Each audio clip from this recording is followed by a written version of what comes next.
Ab-Soul is back with another album, the self-titled project HERBERT, Herbert being his first name for those of you who didn't know.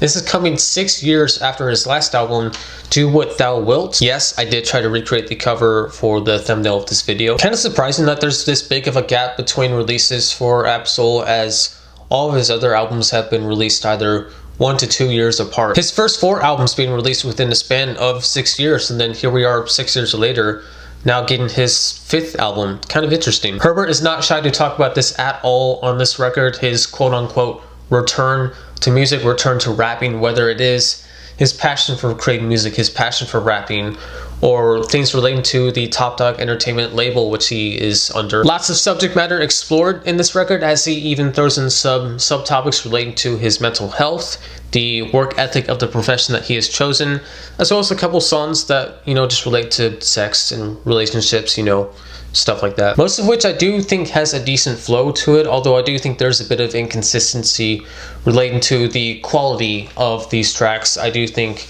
in particular it starts off really great and ends really great, but the middle portion of this album can be a little bit hit or miss, and I would maybe even say a little bit more on the miss side. So there is, I think, a cool distinction between the first half and the second half of this record, as Ab-Soul sounds a bit more intense and confrontational with his delivery in the first leg, and then the second half he's a little bit more calmer, more at peace, more positive, as tracks like Positive Vibes Only would indicate. Message in a Bottle with Lance Skiwalker is a pretty dramatic but I think very effective start to this thing. I like the instrumental build, how it adds these keys, and the drums coming in feels really nice. And a cool kind of beat switch that occurs midway through with this segue that feels like it's some sort of interview between Ab-Soul and Joe Budden talking about the Top Dog Entertainment and the artist, and whether or not they're sort of doing well with signing good new artists. No Report Card is a more mellow but nice track as well. I like the double entendre he makes. He says, "I was just a C student. Now I look around and I just see students." And then he just throws in a Kanye reference in there as well, which is cool. Hollandaise sees Ab-Soul kind of touching over some of the same subject matter relating to his childhood, his upbringing, especially in the second half where we get another effective beat switch. Moonshooter is an interesting track. This was a single leading up to the album, and I thought it was kind of just okay when I had first heard it as a single. It does work a lot better for me though now. I like this sort of Nate Dogg influenced chorus that Ab-Soul delivers, and this is one of the ones that sort of talks about just the amount of work that he puts into what he does, and how, like he says in the song, he shoots for the moon, and just questions why some people wouldn't put in that much work. And he throws a curveball here and has Joey Badass now on the song, and I think it's a pretty good feature. It's nice. I think it does add more to the song, as now that I look back, it was kind of missing something initially. I did also get a kick out of the alright referenced hard times like huh, bad times like huh, obviously referencing Kendrick Lamar's Alright. FOMF, or Fucking My Face, I don't think it's one of the better tracks on here. This feels much more wired for radio play. It kind of actually reminded me of J. Cole a little bit, which I don't really mean as a diss towards Cole. If anything, I'm just bringing light to the fact that he has a lot of hits under his catalog. But this one definitely felt a bit more safe, not as complex, not as lyrically compelling as some of the other moments on here. Goodman with Punch has a nice soul-inspired instrumental, very much chopped like something that Kanye would have done, which he references in this song. Do Better was one that I initially did not care for. I found Ab-Soul's chorus on here to be pretty nagging and annoying, but I do actually quite like Zakari's interpolation of the Nick Heyman song Green Twins. The instrumental has a cool percussive feel to it, and I like Ab-Soul touching a little bit on his mental struggles with this one. Gangnam featuring Fresh is kind of a snoozer on this one for me. I do kind of like this sample on this one, how it's very reversed and distorted sounding, but this one is just a bit boring to me. The beat is kind of sluggish. I do think it could have been a little bit shorter as well. The Wild Side with Jhené Aiko essentially is an interlude on this thing, and I think it's okay. I do just wish there was a little more diversity to it. It's Jhené and Ab kind of just repeating this melody over and over again. Art of Seduction does have some neat lyrics talking about seduction, and I like how Ambre in the song kind of is playing the role of the girl that Ab-Soul is talking about. I personally just wasn't a huge fan of the tune itself. I do think, while well written, not one of my favorite songs on here. Bucket is a really nice jazzy slow jam on here. Probably my favorite song in the middle portion of this record, tracks 7 through 12. Then we have this song Go Off, which also has Russ and Big Sean in the mix here. Some big names on this track, and I did think it was a bit of a letdown. I was not crazy about Ab-Soul and Russ, what they contributed here. Kind of generic verses from both of those guys, but I do think that Big Sean actually had some interesting things to say here.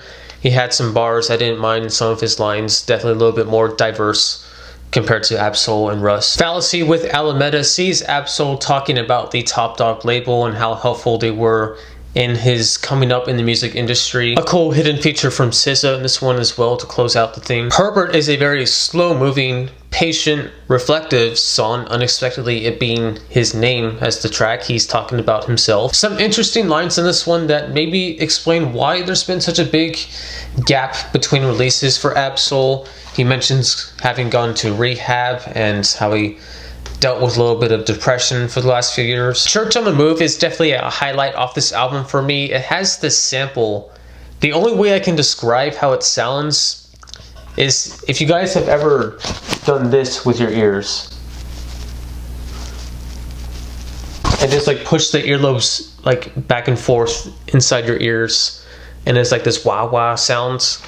That's what it sounds like every time it goes in and out of the track. It's really cool. And to add to that, Ab-Soul throws in these lines referring to Kid Cudi, like trying to say something to Kid Cudi. I don't know if there's any history between them, but that's definitely up to interpretation what he's trying to say there. I like this sort of mirror effect we get on the song It Be Like That with Sir as the first verse. He's talking about just a bunch of things in his life that aren't really working for him, but then in the second verse, you know, things are starting to look up and things are getting better for him. You know, my kite might fly again. I'm taking my time again. Things are just now all of a sudden starting to get better for him. I really like how the song closes too with these auto-tuned harmonies. Russ was featured on the production for this song, and the way the song closes does feel very Russ-like, Russ-influenced. Positive Vibes is one that I mentioned earlier, which is about sort of what it implies. I'm not too into the instrumental on this one though. It feels pretty dated. It feels like a marriage between the Bling era